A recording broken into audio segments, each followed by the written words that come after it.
वहाँ भी मैं ऐसे ही इक़दामात की उम्मीद करती हूँ। आज की पहली स्टोरी की जानिब आपको लेकर चलती हूँ।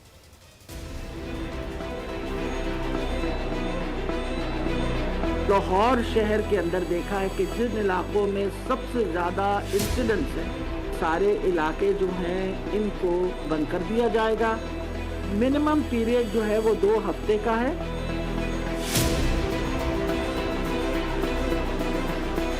जुलाई के आखिर तक 10 से 12 लाख के दरमियान पहुंच सकती है। तंदुरुस्त हो जाते हैं, उनका प्लाज्मा लिया जाता है। शरअन ये उनके लिए हराम है बेचना। बाकी खरीदने वाला जो है वो तो मजबूर है, बीमार है, वो तो ले लेगा।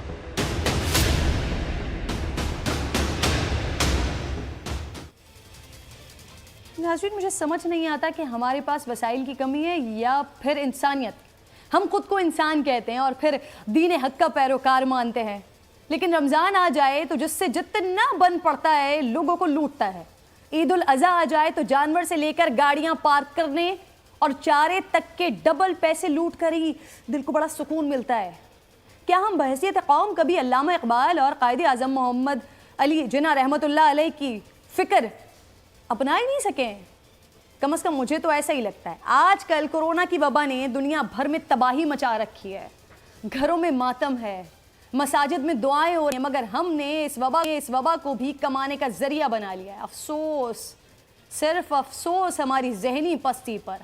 अभी तक दुनिया में कोरोना का सबसे कामयाब इलाज का तरीका प्लाज्मा थेरेपी को कहा जा रहा है, पैसिव इम्यूनाइजेशन को कहा जा रहा है, मगर अब पाकिस्तान में इसका भी गंदा धंधा शुरू हो गया है। प्लाज्मा 2 से 8 लाख रुपए तक में बेचा जा रहा है। उलमा की राय इस पर खुलकर सामने आ चुकी है। वो इस अमल को हराम करार दे रहे हैं, मगर जनाब जिनके ज़मीर जिंदा हों भला वो ऐसा काम करेगा ही क्यों? और जो मुर्दा दिल हैं भला उन पर इन बातों का असर होगा ही क्यों? हम मास्क, सैनिटाइजर्स, मेडिकेटेड डेटॉल और पेट्रोल तक ज़ख़ीरा करके आवाम को महंगा बेचते हैं। कभी नहीं सोचते कि ऐसा करने वालों पर भी तो बुरा वक्त आ सकता है। यहाँ मुझे टीवी पर देखा हुआ एक सीन याद आ गया है नाज़रीन। गाड़ी में एक साहब अपने घर की तरफ जा रहे होते हैं और उन्हें एक एम्बुलेंस रास्ता देने के लिए हॉर्न देती है, तो वो ये देखकर उसे रास्ता नहीं देते कि एम्बुलेंस तो खाली है, मरीज तो है ही नहीं इसमें, तो फिर भला रास्ता क्यों दिया जाए। खैर से वो किसी न किसी तरीके से उस ट्रैफिक से निकलकर घर पहुँचते हैं तो देखते हैं कि जनाब के छोटे भाई घर के बाहर बड़ी परेशानी की हालत में खड़े हुए हैं। पूछने पर मालूम होता है कि उनके वालिद की तबीयत बहुत ज़्यादा बिगड़ गई है। एम्बुलेंस को बुलाया मगर वो काफ़ी देर के बाद भी अब तक नहीं पहुंची और देखते ही देखते वो एम्बुलेंस उनके घर पर रुकती है जिसे वो शख्स जाने की जगह नहीं दे रहा था। लेकिन उस वक्त अफसोस करने के लिए भी बहुत देर हो चुकी थी। समझ आया कुछ आप लोगों को? आज जो लोग प्लाज्मा को लेकर या वो प्राइवेट हॉस्पिटल्स जो इस सूरत हाल का भरपूर फ़ायदा उठा रहे हैं, एक एक दिन के 1000 रुपए वसूल कर रहे हैं, हज़ारों रुपए वसूल कर रहे हैं, लाखों में वसूल कर रहे हैं, जब उन अस्पतालों में ज़्यादातर ट्रस्ट हैं जिनको ज़मीनें तक हुकूमत ने फराहम की हुई हैं।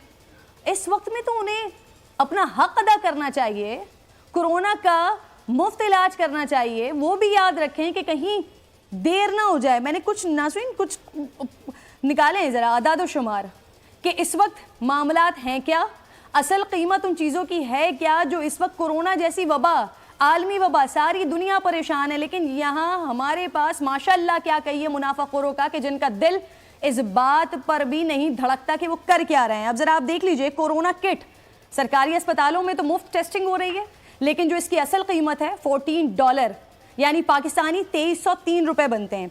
अब अगर मैं जाती हूँ और मैं इनको देखती हूँ प्राइवेट हॉस्पिटल्स में, तो नाज़रीन 5000 रुपए से 12000 रुपए तक, कहीं 6000 रुपए भी लिए जा रहे हैं, कहीं 8000 रुपए भी लिए जा रहे हैं, कहीं 9000 रुपए भी लिए जा रहे हैं। और एक किट जिसकी मैंने आपको प्राइस बताई जो $14 की है, $14 की है, उस एक किट में 10 टेस्ट हो सकते हैं। ये भी जरा जहन में रखिएगा, यानी 2303 रुपए में 10 लोगों का टेस्ट हो सकता है। लेकिन यहाँ पर एक शख्स से उसकी चमड़ी इतनी उधेड़ी जा रही है कि 9000 से 12000 रुपए तक इस सिर्फ वबा के टेस्ट के लिए लिया जा रही है। इसके साथ साथ ऑक्सीमीटर जिसकी नाज़रीन ज़रूरत है, लोग घरों के अंदर हैं, हॉस्पिटल्स में जगह नहीं है, अब घरों के अंदर ही लोगों को ऑक्सीमीटर चेक कर सकें कि उनका ऑक्सीजन सही है नहीं है, ऑक्सीजन लेवल पर है या नहीं है। 1200 रुपये उसकी प्राइस हुआ करती थी, इस वक्त 8000 से 12000, 16000, 20000 में गनीमत है कि अगर लोगों को मिल जाए। सिलेंडर 2000 या 2500 रुपए की प्राइस होती थी, अभी 35,000 रुपए का भी ये नायाब हुआ हुआ, ये हाल है हमारे पास। मौलाना ताहिर अशरफी साहब मुझे प्रोग्राम में ज्वाइन कर चुके हैं, मैं आपको खुशामदीद कहूँगी। उलमा प्लाज्मा के हवाले से जो पिछले 4-5 दिनों से इस तरह की भी मौलाना साहब हमारे पास खबरें आ रही हैं, हम ये चीज़ें भी देख रहे हैं कि लोग अपने आप को पहले ये साबित करते हैं कि उनको प्लाज्मा की ज़रूरत है, किसी तरह से कुछ डोनर्स आते हैं, वो बेचारे एक्टिव होते हैं, किसी न किसी तरीके से प्लाज्मा अरेंज करते हैं, और दूसरे लोग जो अपने आप को इफेक्टेड बता रहे थे वो आगे 2 लाख, 4 लाख और 8-8 लाख रुपए तक का प्लाज्मा बेच रहे हैं। उलमा ऑलरेडी इस बारे में अपनी राय बता चुके हैं, फतवा दे चुके हैं। मौलाना साहब ज़रा उन तमाम ऐसे लोगों की तस्दीक कीजिएगा, उनको बताइएगा कि वो क्या कर रहे हैं। ये बिस्मिल्लाहिर्रहमानिर्रहीम नहमदुहु व नुसल्ली व नुसल्लिमु अला रसूलिल करीम। देखिए, पहले भी उलमा ने कहा और आज भी पाकिस्तान उलमा कौंसिल और दारुल इफ्ता पाकिस्तान ने फतवा जारी किया है बाकायदा, और इसकी ज़रूरत इसीलिए पेश आई कि बाज़ लोग अल्लाह ताला उनको हिदायत दे दे या इस दुनिया से जो है वो जलील होंगे, इस दुनिया में भी और आखिरत में तो होंगे ही, कि जिन्होंने इस अमल को भी तिजारत बना लिया। ऐसा अमल शरअन कानूनन हराम है, नाजायज है कि अगर आप प्लाज्मा जो है वो इस तरह उसकी खरीदो फरोख्त करें और इस तरह उसको बेचें। और मैं तो ये समझता हूँ कि जो हसब फरोख्त में शामिल हो रहे हैं उनको और ऐसे लोगों को हुकूमत इबरत का निशान। मौलाना साहब, मैं पता कलामी कर रही हूँ, माजरत चाहूंगी आपसे। मुझे ये बताइए, आप कह रहे हैं खरीदो फरोख्त करने वाले के लिए तो ये फतवा मौजूद, आप अपनी राय दे चुके हैं, जो खरीद रहा है क्या वो भी गुनाह कर रहा है? नहीं, देखिए, अब खरीदार 2 तरह के हैं। एक वो खरीदार है जो इस बेचारे के पास तो अपनी जिंदगी बचाने के लिए वो समझता है ये आखिरी उसके पास एक चीज है, और एक वो खरीदार है जो एक से ले रहा है फिर आगे भी फरोख्त कर रहा है, यानी तीसरी जगह पे वो आ गया ना, ये मिडल मैन जिसे हम कहते हैं। एक वो भी है कि जो खरीद रहा है फिर और फिर उसके बाद आगे बेच रहा है। तो एक है हाजतमंद, जरूरतमंद, उस बेचारे की तो प्रॉब्लम हमें समझ आती है, वो हालत इस्तरार में है। लेकिन ये जो बीच में कारोबार बना लिया है, मैं आज एक बात अल्लाह ताला ने मेरे ज़हन में डाली है और मैं चाहता हूँ आपके प्रोग्राम के जरिए अल्लाह करे कि कोई हमारे जो साहिब इख्तियार है वो सुने कि लोग तो मर रहे हैं, लोग तो बीमार हो रहे हैं।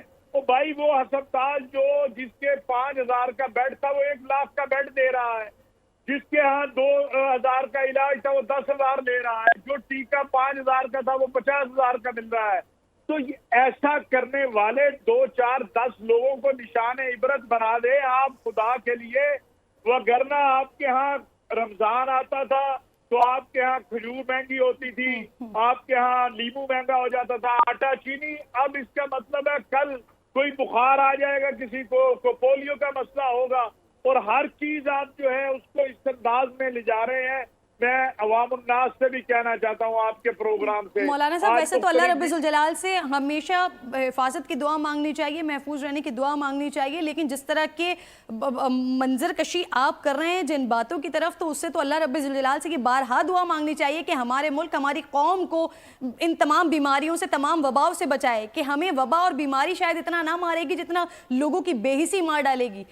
आप जिस इंजेक्शन की तरफ इशारा कर रहे हैं, 400 mg का वो इंजेक्शन जो 12,000 रुपए में मिला करता था, वो आज 6 लाख और 8 लाख रुपए तक मिल रहा है। मौलाना साहब, इस हद तक मामलात बिगड़ चुके हैं। फ़ख्र आलम साहब भी इस वक्त मुझे प्रोग्राम में ज्वाइन कर चुके हैं, मैं उन्हें भी खुशामदीद। फ़ख्र आलम, आपने जिस तरह से ट्विटर पर अस्पतालों की जानिब से जो लूट मार मचाई जा रही है, किस तरह से 12-12, 18-18 लाख रुपए के बिल लोगों को थमाए जा रहे हैं 9-9, 10-10 दिन के, एक तरफ आपने इस चीज़ के लिए आवाज़ उठाई है, दूसरी तरफ हम ये मसला देखते हैं कि प्लाज्मा जो लोगों को डोनेट करने के लिए, अतिया करने के लिए बात की जा रही है, वो भी 2 लाख, 4 लाख और 8-8 लाख रुपए का बिक रहा है। तो क्या हम 73 सालों में अभी तक एक कौम नहीं बन पाए हैं कि ये एक नेशनल इशू बना हुआ है ना, ये कौमी इशू बना हुआ है तमाम लोगों के लिए, लेकिन हम अब तक इस पर सिर्फ अपना फायदा सोच रहे हैं, सिर्फ मुनाफाखोरी सोच रहे हैं? जी सामरिक बहुत बहुत शुक्रिया। बिल्कुल आप दुरुस्त बात कह रही हैं। बहुत दुख की बात है कि इतने सालों के बाद भी हम इस दहलीज पे खड़े हैं आज, कि हर कोई अपना अपना सोच रहा है। लेकिन एक सेकंड के लिए ना मैं यहाँ पर रोकना चाहूंगा। जैसे गरीब लोगों को ये ब्लेम करना कि वो अपने प्लाज्मा के लिए पैसे मांग रहे हैं 2 लाख 3 लाख, तो वो इस वजह से मांग रहे हैं बहन के जो हालात, सूरत हाल, जो मुआशी सूरत हाल पैदा हो गई है मुल्क के अंदर, जी जो मतलब पिछले कुछ महीनों से, और ये फिर जब ये कोविड-19 की वजह से जिस तरह पूरी दुनिया की मईशत तबाह हुई है, उसके बाद से जो मुआशी हालात हो गए ना, तो अगर किसी को कोविड हो गया उसको अब ये नजर आ गया कि अच्छा यार मुझे और कहीं नहीं तो शायद प्लाज्मा से ही पैसे मिल जाए, मैं शायद इधर से ही कुछ पैसे कमा लूं। लेकिन मैं आपको एक चीज बताऊं, आज मैंने एक ऐसे नौजवान से मिला जिनको पेशेंट जीरो कहते हैं, उन्होंने 2 दफा अपना प्लाज्मा जो है डोनेट किया अभी तक अपने खुद वॉलंटरीली।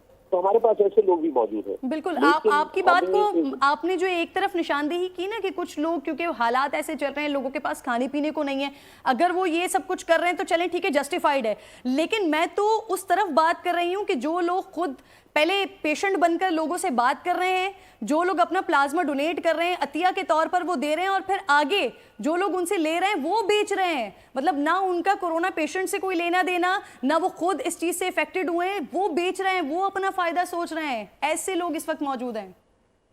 जी बिल्कुल, मैं इसी तरफ आ रहा था कि जो मौके का फायदा उठा के मिडिल मैन बन गए ना इस वक्त, उनके साथ शदीद सख्त कार्रवाई उनके खिलाफ करने की शदीद जरूरत है। अस्पतालों को जो है उनको पाबंद करने की जरूरत है, इन चीजों को रोकने की जरूरत है। ये सब कुछ कौन करता है?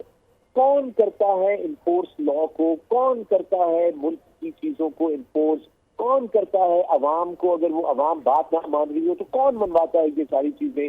कोई कानून ना फॉलो कर रहा हो, लॉ ना फॉलो कर रहा हो, SOP फॉलो ना कर रहा हो, अपनी गाड़ी अपनी लेन में ना चला रहा हो, गाड़ी रेड लाइट पे ना रोके, कानून तोड़े, उसको कौन रोकता है? रियासत ऑब्वियसली, हुकूमती इदारे रोकते हैं ना। ये काम तो हुकूमती इदारों का है।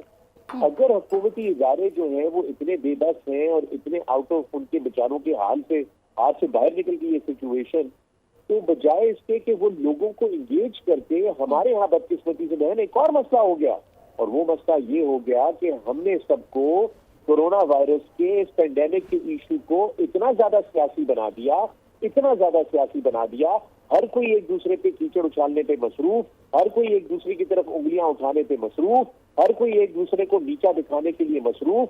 नहीं की तो किसी ने कौमी बात नहीं की, एक कोई यूनिलैटरल मैसेज नहीं भेजा, एक यूनिसन का यूनिटी का मैसेज नहीं भेजा कि हम सब इस मुश्किल वक्त में, इस नेशनल हेल्थ क्राइसिस के अंदर एक कौम है, हमें एक दूसरे के साथ चलना होगा। किसी ने कोई ऐसा इक़दाम नहीं किया कि हम ये कह सके वो कि आप यूथ को इंगेज करके, और यूथ को आपने मैं हुकूमत से नहीं तनकीद करा, लेकिन एक फोर्स बनाई गई, उसको भी पॉलिटिकल रंग मिल गया, क्योंकि उसका नाम भी एक पॉलिटिकल सा नाम उसके साथ एफिलिएट कर दिया गया। ये आपका गलत, ये अप्रोच नहीं होनी चाहिए थी। हमें तो इस वक्त सबको इकट्ठा करना चाहिए था, पूरे पाकिस्तान को एक साथ यकजा करना चाहिए था, और कहना चाहिए था कि जनाब सारी सियासत एक तरफ, हम सियासत लड़ लेंगे, हम एक दूसरे के साथ बदतमीजियां कर लेंगे, हम एक दूसरे को डुबो देंगे, हम एक दूसरे का एहतसाब कर लेंगे। पहले इस वबा से निकल आए, पहले इन हालात से निकल आए, पहले इस मुश्किल से निकल आए। बिल्कुल।